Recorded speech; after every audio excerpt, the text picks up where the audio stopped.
ఏమే సుమతి, పిల్లలకు summer holidays ఇచ్చారుగా, ఎక్కడికి వెళ్తున్నారేమిటి? ఇది పక్కింటి పార్వతమ్మ గారు ఆరాధి. రండి రండి పిన్ని గారు, రండి, కాఫీ తాగుతారా, డ్రింక్ తాగుతారా అంది సుమతి మర్యాద పూర్వకంగా.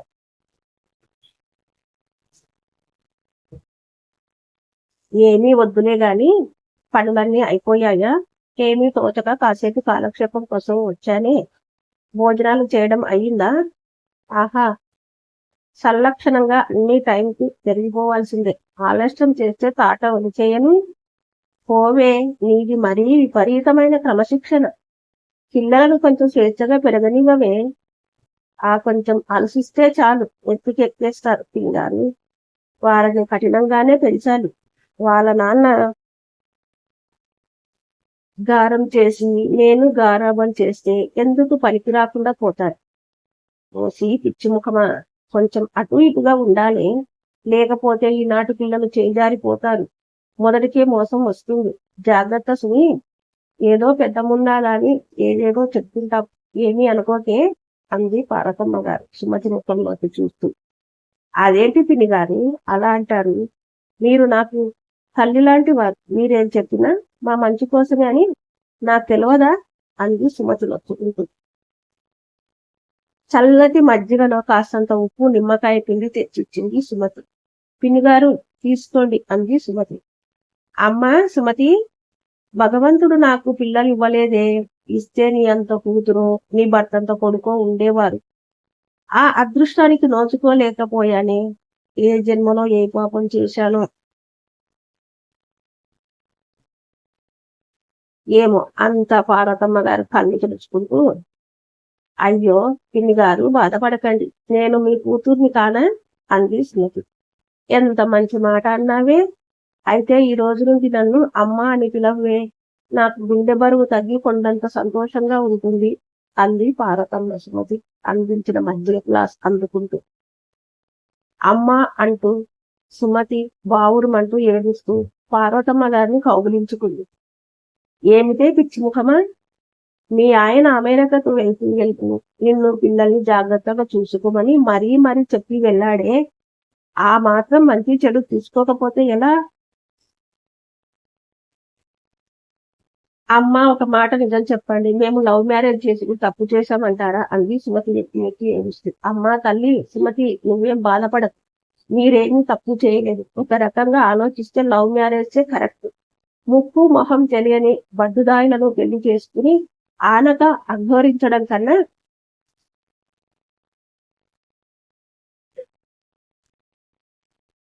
ఒకరినొకరు అర్థం చేసుకుని పెళ్లి చేసుకోవడం మంచిదే సుమతి.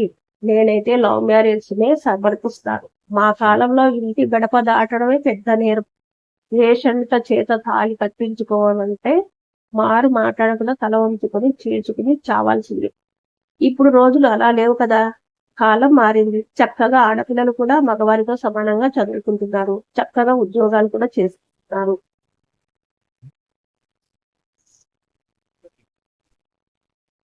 మీరు చాలా అదృష్టవంతులే. మీకు కావాల్సినంత స్వేచ్ఛ దొరికింది. మీ జీవితాల గురించి తీరిగ్గా ఆలోచించుకునే స్వతంత్రం రావడం గొప్ప కథే సుమతి. అలా ఏడవకి, నాకు ఏడుపు వచ్చేస్తుంది అంది పార్వతమ్మ గారు కళ్ళొత్తుకుంటూ. అమ్మ, మరి మేమేదో తప్పు చేసినట్టు, నేరం చేసినట్టు, పాపం చేసినట్టు చూస్తున్నారేంటమ్మా మమ్మల్ని? వెలివేశారు. ఇటు నుండి అటు నుండి కూడా ఏ ఆశ లేకుండా పోయింది. అందరూ ఉండి కూడా ఎవరు లేని అనాథల్లా బ్రతుకుతున్నాం అంటూ సుమతి పెద్దగా ఏడవసాగింది. చాలే ఊరుకో, పిల్లలు చూస్తే బిక్కముఖం వేస్తారు. అన్ని రోజులు ఒకలా ఉండవులే సుమతి, నీకు మంచి రోజులు వస్తాయి. అందరూ నీ వారవుతారులే, కంగారు పడకు. కొంచెం కోపతాపాలు తగ్గని వారే వస్తారు. రాక ఏం చేస్తారు? పెళ్ళై 10 ఏళ్ళైపోయింది. మమ్మల్ని ఎవరు పట్టించుకోవడమే మానేశారు. మమ్మల్ని బ్రతుకుతున్న వాళ్ళ లిస్టులోంచి ఎప్పుడో తీసేశారు. చీ ఊరుకో, ఏమిటా అపశకునం మాటలు? కొన్ని పెద్ద తరాలు మారడానికి టైం పడుతుంది సుమతి. నేను చెబుతున్నానుగా, నా మాట నమ్ము. నీది మంచి మనసు. నీ మంచి మనసుకు మంచే జరుగుతుంది. అనవసరంగా బాధపడి మనసు పాడు చేసుకోమాక అంది పార్వతమ్మ గారు సుమతి. మరి మీరు పెద్దవారే కదమ్మా, మీరు అంగీకరిస్తున్నారు కదమ్మా. ఏదో చెప్తున్నాను కానీ నాకు పిల్లలుండి అలా లవ్ మ్యారేజ్ చేసుకుని వస్తే ఎలా ప్రవర్తించేదాన్నో చెప్పడం వేరు, చేయడం వేరు. ఏమీ చెప్పలేమే సుమతి. పెద్ద తరాల్లో అంత తొందరగా మార్పు రాదు. ఈ మహానగరంలో మీలాంటి వారింటికి అద్దెకు రావడం మా అదృష్టం అమ్మా. మంచికి చెడుకి మమ్మల్ని ఆదుకుంటున్నారు. మమ్మల్ని మీ సొంత బిడ్డలుగా చూసుకుంటున్నారు. మా పిల్లల్ని మీ మనవలుగా చూసుకుంటున్నారు. ఇంతకన్నా ఈ జన్మకు నాకేం అదృష్టం అక్కర్లేదు అంది సుమతి ముక్కు చీరి. పోవే పిచ్చిముఖమా, అలా చూసుకోవడం కూడా గొప్ప. ఇరుగు పొరుగు అన్నాక ఆ మాత్రం చేసుకోకపోతే మన మనుషులమే కాదు. అదంతా మీ మంచితనమేనమ్మా. కాదమ్మా సుమతి, నీ మంచితనం, నీ సంస్కారం, నీ వినయ విధేయతలు, నీ ఓర్పు సహనాలు మాకు బాగా నచ్చి మీకు చేరువయ్యామే తల్లి. ఇదంతా నీ గొప్పతనం. ఈ రోజుల్లో నీ వయసు వారు అలా ఉండడం లేదే. అంతా తలపొగరు పిల్లలు. అవును, పిల్లలేరే. ఏం చేస్తున్నారు? వాళ్ళతో కాసేపు ఆడుకుందామని వచ్చాను. అయ్యో అమ్మా, మాటల్లో పడి పిల్లలు ఎక్కడున్నారో ఏం చేస్తున్నారో గమనించడమే మర్చిపోయా అంటూ సుమతి పిల్లల గదిలోకి వెళ్ళింది. అక్కడ సుమతి 8 ఏళ్ల కొడుకు రవీంద్ర, 6 ఏళ్ల కూతురు లలిత ఇద్దరు మంచం మీద బాసిపీఠం వేసి కూర్చుని సుమతి సెల్ ఫోన్లో ఏవో గేమ్స్ ఆడుకుంటున్నారు. అది చూసిన సుమతికి ఎక్కడ లేని కోపం వచ్చేసింది. గబా గబా సెల్ ఫోన్ లాక్కుని వాళ్ళ వీపు మీద దబా దబా వాయించేసి,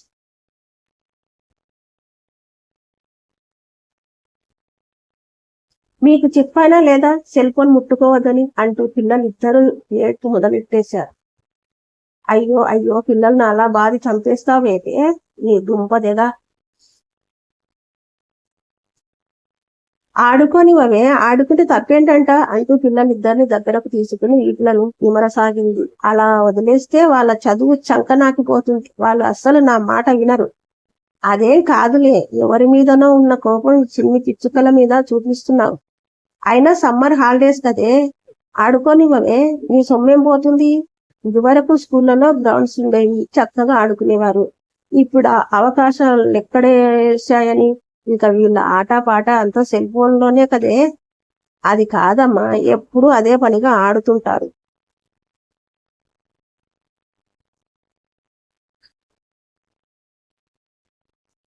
చెప్పిన మాట వినిపించుకోరు. అంత నిష్ఠూరం కంటే ఆది నిష్ఠూరం మేలు. పోనీలేవే, ఓ గంట సేపు టైం పెట్టు, ఆ టైంలో ఆడుకుంటారు. వాళ్ళ బుర్రలు ఎదగా అనియవే, వాళ్ళ ఉత్సాహాన్ని చంపేయకు. సెల్ ఫోన్ వాళ్ళ చేతికి వెళ్తే చాలు, టైం తెలియకుండా అలా కంటిన్యూస్ గా గంటలు గంటలు ఆడుతూనే ఉంటారు. ఒక గంటతో సరిపెట్టుకోరు. మందలిస్తే ఇంత ఎత్తున ఎగిరిపడుతున్నారు. సెల్ ఫోన్ లేదు, గాడిద గుడ్డు లేదు. మళ్ళీ ఆయన దగ్గర నాకు మాట వస్తుంది. నేను ఆయనకు సమాధానం చెప్పుకోలేను. అసలే ఆయన కోపం ఎక్కువ. నన్ను చెడామడా తిట్టేస్తారు. పోనీ సెలవులే కదా, అదే అలవాటైపోతే మన దుంప తెంపేస్తారు. సరేలేవే, పిల్లలు నేను మా ఇంటికి పోయి ఏదైనా వైకుంఠ పానీయో ఏదో చైనీస్ చక్కర్స్ ఆడుకుంటాం. లేదు పదండ్రా పిల్లలు మన ఇంటికి, అక్కడ మీకు బోలెడు ఆటలు నేర్పిస్తాను అంది పార్వతమ్మ గారు పిల్లలను తీసుకుని వెళ్తూ. సెల్ ఫోన్ మాత్రం ఇవ్వకండి. మాకు తెలుసులేవే, పెద్ద మాకు నీతులు చెప్తున్నావు.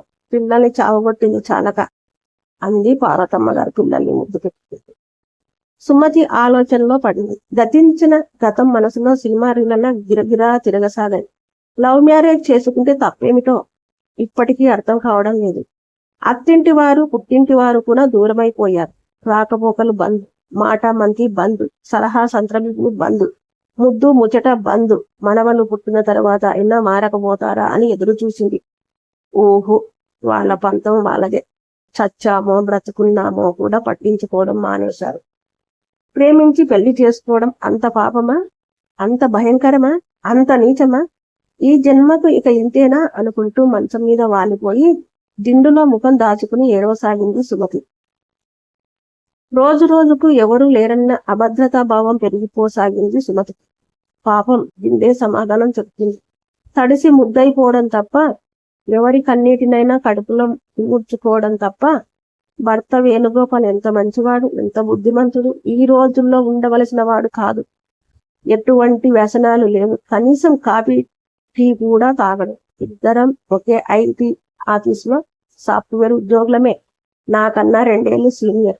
ఒకరికొకరం పరిచయం అయిన రోజు నుండి ఒకరంటే ఒకరం ఇష్టపడ్డాం. లివింగ్ రిలేషన్షిప్ లాంటివి ఏం పెట్టుకోలేదు. ఎందుకంటే ఆఫీసులో ప్రవర్తించే బుద్ధే సరిపోతుంది. ఎవరు ఎలాంటి వారో ఫస్ట్ తనే ప్రపోజ్ చేసింది. ఎక్కడ చేయి జారిపోతాడని ముందు కొంచెం సిగ్గుపడి తికమక పడ్డా ఓకే అన్నాడు. తల్లిదండ్రులకు చెప్పి పెళ్లి చేసుకుందామని నిశ్చయించుకున్నాడు. ఇంకేముంది, కథ మామూలే. ఇరువైపులా వారు ఒప్పుకోలేదు. దరిద్ర కులం అడ్డొచ్చేస్తుందట వాళ్ళకి. వేణుగోపాల్ను పట్టుకుని విలవిలా ఏడ్చేశారు. ఎవరు ఒప్పుకున్నా ఒప్పుకోకపోయినా పెళ్లి చేసుకోవడం ఖాయం. పెద్దలు కదా అని గౌరవం ఇచ్చాం, నిలబెట్టుకోకపోయారు.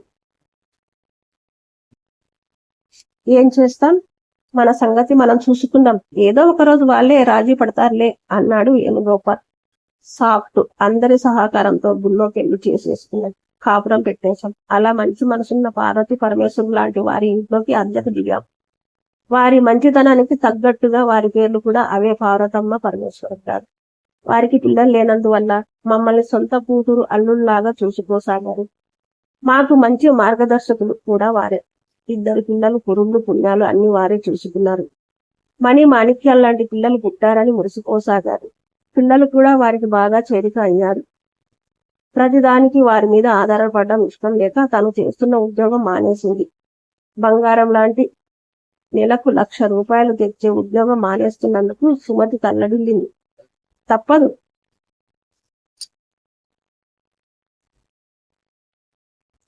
వెనక ముందు చూసుకునే తన వారంటూ ఎవరూ లేరు. నీ సంపాదన నా సంపాదన కలిపి నేనే సంపాదిస్తానులే సుమతి అంటూ నచ్చజెప్పి ఊరుకోబెట్టాడు వేణుగోపాల్. అప్పటి నుండి సాదాసీదా గుడ్డిగా మారిపోయింది. వేణుగోపాల్ ఒక ప్రాజెక్టు మీద 6 నెలలు అమెరికా వెళ్లాల్సి వచ్చింది. పెళ్ళైన ఈ 10 ఏళ్లలో ఒక రోజు కూడా వేణుని వదిలి ఉండలేదు. అమ్మో, 6 నెలలే, వద్దు వద్దు, నేనుండలేనని పేచిపెట్టింది తను. పిల్లల కోసం డబ్బు కావాలి కదే అన్నాడు వేణు. పక్కింటి పిన్ని బాబాయ్ గారు కూడా వేణునే సమర్థించారు. ఇంకేముంది, వేణు మమ్మల్ని వాళ్ళకి అప్పగించేసి అమెరికా వెళ్ళిపోయాడు. ఒక క్షణం కూడా వదిలి ఉండలేని తను ఎయిర్పోర్టులో గట్టిగా కౌగిలించుకుని ఏడ్చేసింది. ఇదిగో సుమతి, నువ్వు ఇలా ఏడుస్తూ పంపిస్తే నాకు మంచిది కాదే అంటూ ముద్దులు పెట్టుకున్నాడు. ఎన్నాళ్ళే పిచ్చిముఖమా, 6 నెలలే కదా, కళ్ళు మూసుకుంటే జరిగిపోతాయిలే అంటూ సముదాయించాడు వేణు. ఓసై సుమతి, పైన డాబా మీద సబ్బు బియ్యం వడియాలు ఎండబెట్టినవుతున్నావు కదే, వానొస్తుంది చూసుకోవే అంది పార్వతమ్మ గారి ఆ అరుపులతో సుమతి ఉలిక్కిపడి ఈ లోకంలోకి వచ్చింది. పరుగున డాబా మీదకు వెళ్ళింది. గబా అన్ని చుట్టబెట్టేసింది. వాన సడన్ గా ఎక్కువ సాగింది. పరుగులాంటి నడకతో మెట్లు దిగసాగింది. చీర కుర్చీల్లో అడ్డుపడి కాలు జారి మెట్ల మీద దబా తొర్లుకుంటూ కింద దాకా పడిపోయింది. సుమతి పెట్టిన కేకలకు పార్వతమ్మ గారు గబాళ్ళ మెట్ల దగ్గరకు చేరుకున్నారు. అప్పటికే సుమతి తల నుండి ఏకధారగా రక్తం కారిపోవడం, సుమతి సుఖ కోల్పోవడం చకచక జరిగిపోయాయి. అమ్మ, తల్లి, సుమతి అంటూ పార్వతమ్మ గారు గుండెలు బాదుకోసాగారు. పిల్లలు ఒక్కసారిగా అమ్మ అమ్మ అంటూ గగ్గోలుగా ఏడవసాగారు. పరమేశ్వరం గారు వెంటనే అంబులెన్స్ కు ఫోన్ చేసి సుమతిని హాస్పిటల్లో జాయిన్ చేశారు. సుమతిని ఐసీయూలోకి తీసుకుపోయారు. గంటలు గడుస్తున్న పరిస్థితి ఏమిటో డాక్టర్లు చెప్పడం లేదు. ఐసీయూ నుండి టెస్టుల కోసం లేబ్ల నుండి ఎమర్జెన్సీ వార్డు నుండి ఆపరేషన్ థియేటర్కు హడావిడిగా మాత్రం తిప్పేయసాగారు. హాస్పిటల్లో పార్వతమ్మ గారు పిల్లల దగ్గర ఉండిపోతే పరమేశ్వరం గారు సుమతిని చూసుకుంటూ హైరాణగా అటు ఇటు తిరగసాగారు. ఆపరేషన్ చేయాలని అప్పటికప్పుడు 2 లక్షలు కట్టమని చెప్పారు. పరమేశ్వరం గారు బ్యాంకుకి వెళ్లి ఎందుకైనా మంచిదని ఒక ఫిక్స్డ్ డిపాజిట్ క్యాన్సిల్ చేయించేసి 5 లక్షలు డ్రా చేశారు. డబ్బు కట్టాక ఆపరేషన్ మొదలుపెట్టారు. పార్వతమ్మ పరమేశ్వరం గారిని తర్జన చేసుకుని చివరకు వేణుగోపాల్కు ఫోన్ చేసి విషయం చెప్పారు. వేణుగోపాల్ పర్మిషన్ పెట్టి నెక్స్ట్ ఫ్లైట్ ఎక్కి ప్రొద్దుట కల్లా వచ్చేశాడు. తల్లిని చూస్తూనే పిల్లలు తండ్రిని ఖర్చుకుపోయి నాన్న అమ్మ అంటూ ఏడవసాగారు. వేణుగోపాల్ ఇద్దరిని గుండెలకు అద్దుకున్నాడు. ఏకబిగిన ఒకసారిగా బిగ్గరగా ఏడవడం మొదలుపెట్టాడు. పార్వతమ్మ పరమేశ్వర గారిని ఎంత ఓదార్చినా వేణుని ఆపలేకపోయారు. వేణు, నీ సుమతికి ఏమీ కాదయ్యా, మేము గ్యారంటీ ఇస్తాం. మా మీద నమ్మకంతో సుమతిని మాకు అప్పగించావు. మాట నిలబెట్టుకోలేకపోయినందుకు సిగ్గుపడుతున్నాను అయ్యా, మమ్మల్ని క్షమించు. అయ్యో అంత మాట అనకండి పరమేశ్వరం గారు, ఇలాంటివి అనుకోకుండా జరుగుతాయి.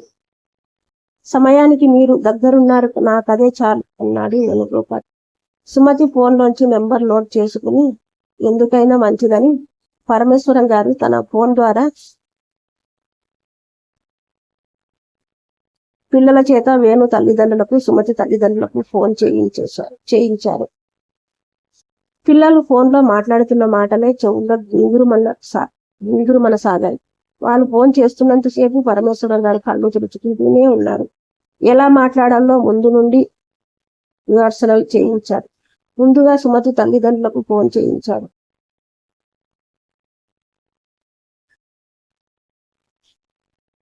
హలో తాతయ్య గారు, మీరు మా అమ్మగా బాగున్నారండి? మేమండి రవీంద్ర లలితం మాట్లాడుతున్నామండి. ఎవరమ్మా మీరు? మేమండి మీ కూతురు సుమతి పిల్లలము. మీరు అర్జెంటుగా రావాలండి. మా అమ్మ మెట్ల మీద నుంచి పడిపోయిందండి. బోల్లో రక్తం వచ్చిందండి. మా నాన్నగారు కూడా దగ్గర లేరండి, అమెరికాలో ఉన్నారండి. మా అమ్మ హాస్టల్లో ఉందండి. మీరు తొందరగా రండి, మాకు చాలా భయంగా ఉందండి అని ఫోన్ను పరమేశ్వరం గారికి ఇచ్చారు. పరమేశ్వరం గారు ఇక్కడ అన్ని విషయాలు వారికి చెప్పి హాస్టల్ అడ్రస్ చెప్పారు. అలాగే వేణుగోపాల్ తల్లిదండ్రులకు కూడా ఫోన్ చేయించారు. హలో తాతయ్య గారండి, మీరు నాన్నమ్మ బాగున్నారండి? మేమండి రవీంద్ర లలితలము మాట్లాడుతున్నామండి. ఎవరమ్మా మీరు? మేమండి మీ కొడుకు వేణుగోపాల్ పిల్లలమండి. మీరు అర్జెంటుగా రావాలండి. మా అమ్మ మెట్ల మీద నుండి పడిపోయిందండి. బోళ్ళు రక్తం వచ్చిందండి. నాన్నగారు కూడా దగ్గర లేరండి. నాన్నగారు అమెరికాలో ఉన్నారండి. అమ్మ హాస్పిటల్లో ఉందండి. మీరు తొందరగా రండి, మాకు చాలా భయంగా ఉందండి అని ఫోన్ను పరమేశ్వరం గారికి ఇచ్చారు. పరమేశ్వరం గారు ఇక్కడ అన్ని విషయాలు వారికి చెప్పి హాస్టల్ అడ్రస్ చెప్పారు. ఈ విషయాలేవి వేణుగోపాల్కి చెప్పలేదు. పరమేశ్వరం గారు పిల్లలను కూడా చెప్పవద్దని వారించారు. ఏమవుతుందో తతంగం చూద్దామని ఎదురు చూడసాగారు పరమేశ్వరం గారు. మరునాటి ఉదయానికల్లా విజయవాడ నుంచి సుమతి తల్లిదండ్రులు, విశాఖపట్నం నుంచి వేణుగోపాల్ తల్లిదండ్రులు హాస్పిటల్కు వచ్చేశారు. ఐసీయూ వార్డు బయట కూర్చుని పిల్లలిద్దరిని చెరో పక్కన వేసుకుని ఏదో శూన్యంలోకి చూస్తున్న కొడుకుని చూసి ఒరే వేణు అంటూ తల్లిదండ్రులు వేణు దగ్గరకు వచ్చారు. వేణుగోపాల్ ఆశ్చర్యపోయాడు. ఒరే వేణు, ఏమైందిరా? కోడలు కులాసా ఏ కదు అన్నాడు తండ్రి రవీంద్రనాథ్. నాన్న అంటూ తల్లిని కౌగిలించుకుని ఏడవసాగాడు వేణుగోపాల్. ఊరుకోరా, కోడలు ఇంకేం కాదులే. ఒరేయ్, నీ పిల్లలు వీళ్ళేనా మాకు ఫోన్ చేసింది? కడిగిన ముత్యాల్లో ఉన్నాదా అంటూ తల్లి శారద పిల్లలిద్దరిని ముద్దులు పెట్టుకోసాగు. మమ్మల్ని క్షమించరా, మా ముఖం చూపించడానికైనా చాలా సిగ్గుగా ఉందిరా. 10 ఏళ్ళైనా అయి ఉంటుందేమో నిన్ను చూసి. మూర్ఖులమైపోయాంరా. కొడుకు సుఖం కన్నా వేరేది ఉంటుందని తెలుసుకోలేకపోయాంరా అన్నాడు తండ్రి. మేము బ్రతికే ఉన్నాం నాన్న, గుండె రాయి చేసుకుని మేము కరకురాతి బండల్లా బ్రతికే ఉన్నాంరా అన్నాడు తండ్రి. ఒరేయ్ గుండు, తండ్రి ఇదేలా జరిగిందిరా అంది తల్లి గాబరాగా. గుండు అన్నది వేణుగోపాల్ తల్లి. కొడుకు పెట్టుకున్న ముద్దు పేరు. అమ్మ నన్ను ఎంతో ప్రేమగా పెంచారు కదమ్మా. మీకు ఇష్టం లేని పెళ్లి చేసుకున్నాను, నా మీద పగబట్టి నన్ను దూరం పెట్టేశారా అన్నాడు తల్లి మీద తలపెట్టుకుని ఏడుస్తూ. అందరూ ఉండి కూడా అనాథల్లా బతామమ్మా. ఒరే గుండు, అంత మాట అనట్లా. ఏదో కడుపు మంటకు అలా జరిగిపోయింది లేదా? అమ్మ, ఇన్నాళ్ళు శిక్ష వేస్తావా? పెళ్లి చేసుకోనొచ్చి నీ ఇంటి ముందు నిలబడితే కనీసం లోపలికి కూడా రానివ్వకుండా బయట నుంచే తరిమేశాయి కదా. పెళ్ళే కాదమ్మా చేసుకుని వచ్చాను. అది పాపిష్టి పనేమి కాదు కదమ్మా. నన్ను కులభ్రష్టుని అంటూ నాన్న మాటలు అన్నీ వెంటేశావు కదమ్మా. ఒరై గుండు, నువ్వు అలా చేయవచ్చునంత తల్లిదండ్రుల మేము నీ మీద ఎన్ని ఆశలు పెట్టుకున్నా మా ఆశల్ని చంపేసే హక్కు మీకు ఎవరిచ్చారా? కడుపు మండదా? ఈ ముసలి వయసులో కొడుకు ఆసరా లేక మేము ఎన్ని పాటలు పడుతున్నామో ఏనాడైనా ఆలోచించాక మేము కూడా చచ్చామో బ్రతుకున్నామో తెలుసుకున్నావట. నీ సుఖం నువ్వు చూసుకున్నావు కదరా. ఈ పిచ్చి తల్లిదండ్రులతో అవసరం తీరిపోయింది అనుకున్నావు కాదు. అమ్మ, అంత మాట నేనంత పరమ దుర్మార్గమేమీ కాదు. ఎప్పటికప్పుడు మీ క్షేమ సమాచారం తెలుసుకుంటూనే ఉన్నానమ్మా. ఏం తెలుసుకుంటున్నావురా? ముందుగా మిమ్మల్ని గాలి కొదిలేశావు, మమ్మల్ని గాలి కొలిపేశావు. లేదమ్మా, నన్ను నమ్ము. మీరు లేకపోతే నేను లేను కదమ్మా. మిమ్మల్ని ఎలా వదిలేసుకుంటానమ్మా? వసే శారద ఇంకొదిలే వాడు మనం ఏమీ వదిలేయలేదు. ఆ సంగతి నాకు బాగా తెలుసు. మన పొలాలు పండగక అప్పుల పాలై దిక్కులేని స్థితిలో ఉంటే మనల్ని ఆదుతున్నది మన ఊరి ప్రెసిడెంట్ గారు కాదే, మనోడేనే. మన అప్పులు ఎలా తీరిపోయాయనుకున్నావు? నెల నెల మనకు లోటు లేకుండా ఎలా జరిగిపోతుంది అనుకున్నావు? మనోడి సంపాదన ఏమన్నారు? మన గుండుగాడి డబ్బా అది అందుకని ఆశ్చర్యపోతు. అవునే, నాకు ఈ మధ్య తెలిసింది. మన ప్రెసిడెంట్ గారు చనిపోయే ముందు ఈ రహస్యం చెప్పారు. మన డబ్బని తెలిస్తే తీసుకోరని అలా చేశాడు. మన కొడుకే మనల్ని వదిలేయలేదు, మనమే వాడిని వదిలేశాం అన్నారు తండ్రి రవీంద్ర గారు కౌలించుకొని. ఈ విషయం నాకెందుకు చెప్పలేదు? నువ్వు చెబితే ఏం చేస్తావు? నీ కోపం తీరుతుందో లేదో నాకు ఎలా తెలుస్తుంది? నీ అన్న కూతురు చేసుకోలేదన్న అక్కస్కో మరిన్ని శాపనార్థాలు పెట్టావేమోనని భయం వేసి చెప్పలేదు. సంవత్సరాలు తరబడి ఎవడే మనల్ని తేడాగా పోషించేది? ఆ ప్రెసిడెంట్ గాడు అనుకుంటున్నావా? ఏదో గవర్నమెంట్ వారితో కూర్చొని అన్నాడు కదా అవన్నీ ఎత్తి మాట్లాడు. అలా చెప్పమన్నాడట మన గుడ్డుగాడు. సరే గుడ్డుగా ఎంత తప్పైపోయిందిరా, నిన్ను మాటలన్నానో ఎక్కలేదురా, నన్ను క్షమించురా. ఆ శాపనార్థాలన్నీ కలిసి నీ కోడలికి కొట్టేశాయిలే, నీ కళ్ళు చల్లబడ్డాయి అన్నాడు వినబోత. అదేంట్రా గుండు అలా అంటావు? మీరెక్కడెన్నా సుఖంగా ఉండాలని అనుకున్నాను అంది తల్లిసారి. మరైతే ఇన్నాళ్ళు బట్టి ఎందుకు రాలేదు? కనీసం మీ మనవళ్ళని చూడ్డానికన్నా రావచ్చు కదే. సుమతి రోజు ఎంత ఏడ్చేదో తెలుసా? ఇటు తల్లిదండ్రులకు దూరమే, అటు అత్తమామలకు దూరమే ఈ రోజు ఏడ్చేదమ్మా. విధవ కులానికి ఏముందమ్మా? సుమతి బంగారం లాంటి మనసున్నదమ్మా. రోజు మిమ్మల్ని తగ్గుతుంది, రోజు లేదండి. నమ్ముతారా? ఏదో రకంగా నెల డబ్బు పంపించమని చెప్పింది తనేనమ్మా. ఒరే గుండు, కోడలంత మంచిదా? పొగలు చూపించి నిన్ను గుట్టలో వేసుకుని మా కొంప ముగిసిందని అనుకున్నామురా. అవి కన్నీ శారద నేను ఇంతలో పరమేశ్వరం గారు సుమతి తల్లిదండ్రులను పరిచయం చేసుకుని, బాబు వేణు, మీరెవరో తెలుసా? గుర్తుపట్టావా? సుమతి తల్లిదండ్రులు. ఎందుకు తెలియదు? మా వాళ్ళలాగానే వీళ్ళు బృందంలోంచి గెలిపేసి పెద్ద మనకి కదా. బాబు వేణు చెల్లించి ఏదో పిచ్చి ఆలోచనలో అలా జరిగింది. పల్లెటూరు కదా బాబు. మిమ్మల్ని రాణిస్తే మమ్మల్ని ఊరి నుండి వేసే చాదస్తులున్న పల్లెటూరు పంచాయతీ తీర్పులున్న ఊరు బాబు అని. కులాంతరాన్ని ఒప్పుకోరు బాబు అన్నాడు సుమతి తండ్రి మాధవరావు గారు. ఒక్కగానొక ఆడపిల్లని నీకు మనసులో వచ్చింది. ఇన్నాళ్ళు బట్టి కనీసం చూడడానికైనా రాని పెద్ద మనసులు కదా. ఇప్పుడు ఎందుకు వచ్చారు? అది చచ్చిందో లేదో కన్ఫర్మ్ చేసుకోవడానిక అన్నాడు వెనుకోపాల ఆలోచనగా. వేణు ఏమిటా మాటలు? పెద్దవాళ్ళను పట్టుకుని అన్నాడు పరమేశ్వరంగా. బాబు వేణు, మమ్మల్ని క్షమించమని అడగడానికి కూడా సిద్ధిగా ఉంది. అది ఉద్యోగం చేసిన నాళ్ళు దాని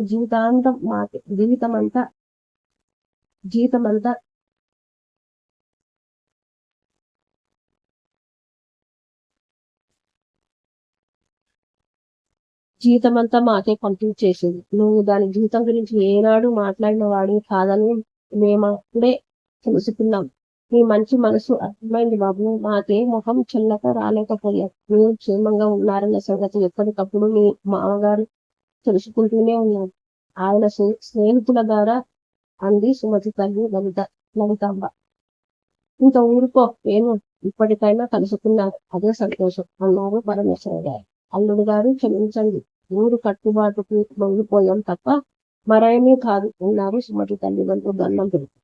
ఇక చాలే వయ్యా వేణు, కోపతాపాలు వదిలే, గతం గత అన్నారు పరమేశ్వర గారు. ఈ పిల్లలేగా మనకు ఫోన్ చేసింది, బహుమానిత్యాల్లా ఉన్నారు అంటూ సుమతి తల్లిదండ్రులు ఒకటే ముద్దులు పెట్టేసుకుంటున్నాం. పాపం, అసలు విషయం ఏమిటో తెలియని పిల్లలు అయోమయంగా అమాయకంగా చూడసాగారు అందరి వంక. ఒరే, నీ కొడుకు నా పేరే పెట్టావురా, చాలా సంతోషంగా ఉందిరా ఏమి అన్నాడు తండ్రి రవీంద్ర. అల్లుడు గారు, నా మనవరాలికి నా పేరే పెట్టారుగా తండ్రి కొత్తగా. మనవరాలి ముద్దు పెట్టుకుంటూ ఇవన్నీ సుమతి నిర్ణయాన్ని అన్నాడు నేను. సుమతిది చాలా పెద్ద మనసని చాలా ఆలస్యంగా తెలుసుకున్నాం రా. కులం కాదురా, గుణం గొప్ప అన్నాడు తండ్రి రవీంద్రనాథ్. అందరూ మన వల్ల కబుర్లు చెప్పుకుంటూ సంతోషపడసాగారు. అమ్మ సుమతి, నీ కోరిక నెరవేరిందమ్మా, త్వరగా కోలుకో తల్లి. ఈ ఆనందాన్ని పంచుకో తల్లి. ఓ భగవంతుడా, మా సుమతిని రక్షించు తండ్రి. నీ కొండకు వస్తాను తండ్రి అంటూ వెంకటేశ్వర స్వామి దండం పెట్టి ప్రసాదాలు పారకమ్మ పరకసేదారు. అందరూ తల వంచి వెంకటేశ్వర స్వామి వారికి దండం పెట్టుకోసాగారు. కన్నీటి పర్యంతమై మొక్కుకుంటూ ఓ 10 రోజుల తర్వాత నెమ్మదిగా సుహలోకి రాసాగింది సుమతి. తన చుట్టూ నిలబడ్డ తల్లిదండ్రులను, అత్తమామను, పార్వతి పరమేశ్వర గారులను, భర్తను, పిల్లలను చూసిన ఆనందంతో సుమతి కళ్ళు వెయ్యి గంపుల్లా వెలగసాగాయి. ఏదో మాట్లాడాలనుకుంది కానీ ఆపరేషన్ తాలూకు బాధతో కళ్ళు మూసుకుపోయాయి. మరేం కంగారేం లేదు. 3 రోజులు హాస్పిటల్లోనే ఉండాలి. చాలా క్రిటికల్ ఆపరేషన్ జరిగింది. ప్రాణాలకే ప్రమాదం లేదు అన్నారు డాక్టర్ గారు. అయితే తిరుపతికి వెళ్ళడానికి ముహూర్తం పెట్టేసుకున్నట్టున్నారు పరమేశ్వర గారు. అదేం కుదరదు. సంవత్సరం పాటు మా అబ్జర్వేషన్ లో ఉండాలి. ఈలోగా ఎటువంటి కార్యక్రమాలు ఏమి పెట్టకండి. మేము లైన్ క్లియరెన్స్ ఇచ్చాక వెళ్ళిపోతాను అని డాక్టర్ గారు హెచ్చరించారు. అలాగే డాక్టర్ గారు, మా సుమతి బ్రతికింది, మాకదే చాలు ఉంది పార్వతమ్మ. అక్కడున్న అందరూ పార్వతి పరమేశ్వరులు లాంటి పార్వతమ్మ పరమేశ్వరులు గారిని తెగ మెచ్చుకోసాగారు. మీరే మా పిల్లలకు నిజమైన తల్లిదండ్రులు. మీరే కనుక లేకపోతే ఈనాడు మా సుమతి మాకు దక్కేది కాదు అన్నారు అందరు. భలే వారే, మా పిల్లలు పట్టుకుని మీ పిల్లలని అనేలా ఉన్నారు. మీరు మాకు దేవుడు ఇచ్చిన బిడ్డలు. అందరూ పార్వతమ్మ పరమేశ్వర గారు ఇద్దరు చేశారు. 7 కొండలవాడ వెంకటరమణ గోవింద గోవింద అంటూ పార్వతమ్మ పరమేశ్వర గారు అందరూ ఎంత పలికారు.